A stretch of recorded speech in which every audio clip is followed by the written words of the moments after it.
अब्दुल्ला सालिम चतुर्वेदी हैं। जिस तरीके से आपने देखा पिछले कई दिन से खींचातानी के बाद फिर से अब्दुल्ला सालिम चतुर्वेदी ने आज अपना नामांकन दर्ज किया है, तो क्या कुछ कहेंगे, उनसे बातचीत करेंगे और जानने का प्रयास करेंगे। सर आपका बहुत बहुत स्वागत ट्रू रिपोर्ट में। आपका भी बहुत शुक्रिया।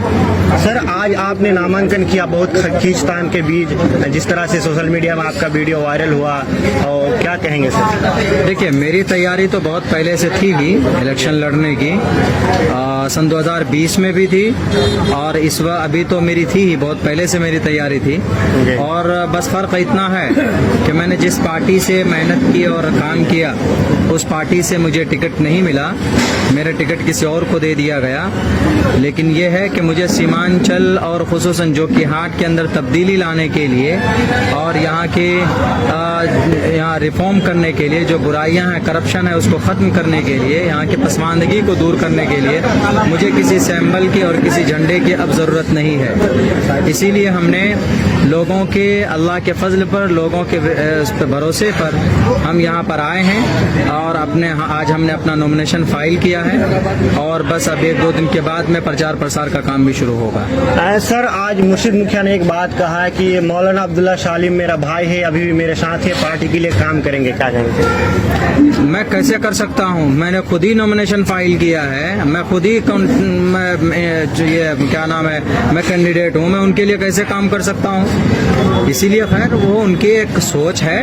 रही बात ये कि मैं पार्टी को मैंने खड़ा किया था, मुझे नहीं मिला, लेकिन मैंने आवाम से ये वादा किया था कि जोकीहाट में जो करप्शन है, हॉस्पिटल में जो करप्शन है, थाने में जो करप्शन है, एसएचओ बिना 15,000 11,000 रुपए लेकर एफआईआर दर्ज नहीं करता है, और केवाला मोटेशन में जो 10 से 15,000 रुपए लिए जाते हैं, और वृद्धा इस पे इंदिरावास पे जो पैसे लूटे जाते हैं, कमीशन खाया जाता है 40-40 हजार रुपए, ब्लॉक के अंदर में आरटीपीएस में 50 रुपए लगना चाहिए, 500 रुपए, 2500 रुपए लिए जाते हैं। इसीलिए मैंने लोगों से वादा किया था कि आप इस बेटे को मौका दीजिए, इंशाअल्लाह जीतने के बाद 5 घंटे के अंदर जोकीहाट ब्लॉक और यहाँ के करप्शन जो खाते उनके मुंह में ताला और जाबी लगा दिया जाए। सर अख्तरुल ईमान का एक वीडियो वायरल होता है, जब आपका वीडियो वायरल होता है वो कहते हैं कि हमने तो अभी तक कैंडिडेट घोषित नहीं किया, अब्दुल्ला सालिम ने इस्तीफा दे दिया, खामोखा एमआईएम को बदनाम कर रहे हैं। देखिए, ऐसा नहीं है। जब भी कोई कैंडिडेट तैयारी करता है उसको ऊपर से कुछ न कुछ आश्वासन मिलता है। अगर आपने नहीं किया था तो फिर ये शख्स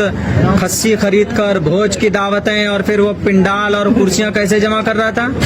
मैं तो नहीं कर रहा था, क्योंकि आपने मुझे नहीं कहा। आपने मुझे कहा कि आप सब्र रखिए, सर्वे चल रहा है। लेकिन एक आदमी कर रहा है, उसको उम्मीद थी, चूंकि उसको आपने बता दिया था कि टिकट आपको हो गया, आप तैयारी कीजिए, आप पेपर रेडी कीजिए। हम इस उम्मीद में है कि भैया हमें मिलेगा, और हम लोग सीधे साधे लोग होते हैं।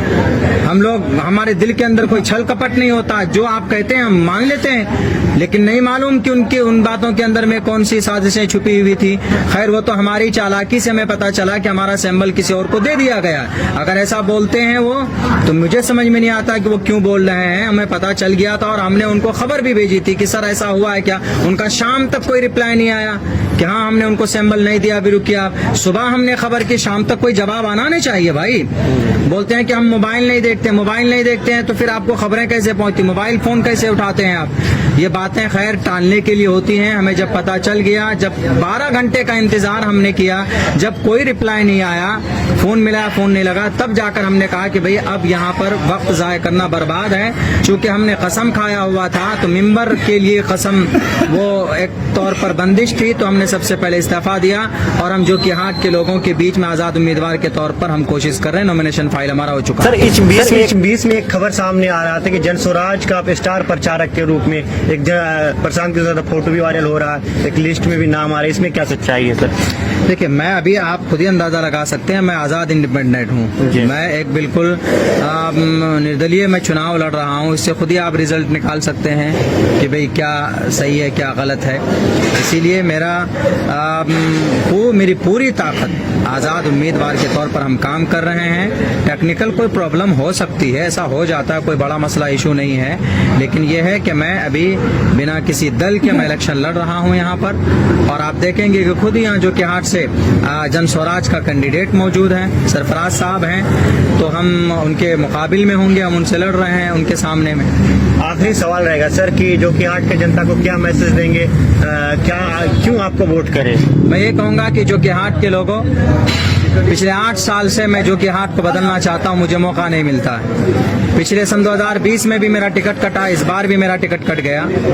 आपके इस बेटे को मौका नहीं मिल रहा है, लेकिन आपको फुर्सत है, आप किसी बंदिश के उसमें नहीं है। आप हमें इस बार वोट कीजिए, वो इसलिए कि जो काम मैं कर सकता हूँ नई उम्मीद के साथ में कोई और नहीं कर सकता, इसलिए कि जितने भी कैंडिडेट सामने हैं उन सबको आपने मौका दिया है। किसी को 20 साल दिया है, किसी को 25 साल, किसी को 10 साल, किसी को 7 साल। जब उन्होंने पहले नहीं किया तो मेरे ख्याल से अभी वो बिल्कुल भी नहीं करेंगे। तो इसलिए इस बार मुझे मौका दीजिए, आपका बेटा वो करेगा जो कि हाथ में जो अब से 45 साल से नहीं हुआ है वो कर दिखाऊंगा मैं यही पैगाम आपके चैनल के माध्यम से पहुंचाना चाहता हूं। चलिए, बहुत बहुत शुक्रिया। ये थे हमारे साथ अब्दुल्ला सालिम जी, जो AIMIM के कद्दावर नेता भी माने जाते थे, लेकिन अब आजाद उम्मीदवार के नाम से इन्होंने अपना नामांकन किया है। आगे क्या कुछ होगा आपके साथ साझा करते रहेंगे। आप देखते रहिए टू रिपोर्ट। जय हिंद।